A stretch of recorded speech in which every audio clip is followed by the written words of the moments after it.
Almost 1 billion people in the world, almost 1 out of every 7 of us, do not have access to clean drinking water. Without clean water, girls don't go to school. Women have to walk all day to get water. There's no chance for agriculture. There can be no health clinic. Without clean water, there is no prosperity for a community. Water is the beginning and the foundation of anything and everything. Well Aware is a nonprofit organization that is providing sustainable, clean water systems in East Africa. I started out in my professional career as a lawyer, and I was recruited to help on a project in Kenya to replace some of the livestock that were dying in this village. And I proposed that we drill a water well to help to mitigate the problem that we were trying to address. There was this one little girl who was following me around in the field when we were drilling, and when we finally hit water and there was water just spewing out of the ground, it was incredible.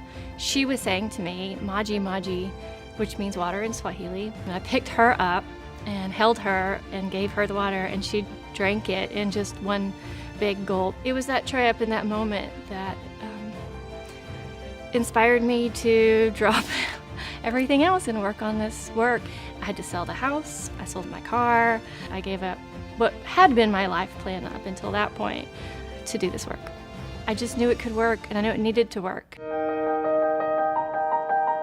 Hi, honey. Being a single mom is not easy for anybody. I start to talk to her a couple weeks before I leave and let her know where I'm going, and we look at where Mommy's gonna be. And we're talking about the water wells and how people don't have water. And she said, "But Mommy, I can go too. I have a shovel. I can help you dig." I was doing this work before I had a daughter. I was not on one of our trips because she had just been born. It hit me like a ton of bricks. So just this flood of emotion because I could not imagine not being able to feed my child. I could not imagine wondering whether or not what I was providing for her was going to make her sick. So that was it for me. When we go into new communities, we do see that there's also incredible need for education intervention or agricultural training, gender equality education. But we know that none of that can be done until there is a source of clean water available in the community.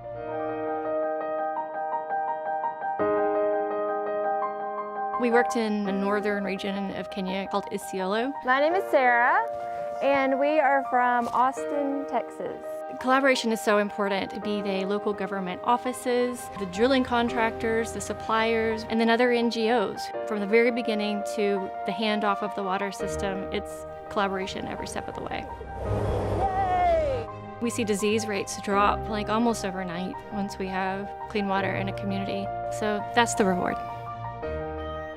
When Sarah goes to Africa, she embeds herself in the community. She's literally getting in the mud, in the water, in the communities, in the village. Innovation is very important to the work that we do. We have our finger on the pulse of technology. Oftentimes electricity isn't even available, and solar is the cheapest to install and then is almost maintenance free and is completely cost free for the community. The system should last at least 20 or 30 years. My favorite part of my job is going back into communities to be able to see the changes that are happening. Being a mother of invention, it's a huge honor for me, and I get really excited when I get to be a part of something that will help us spread awareness.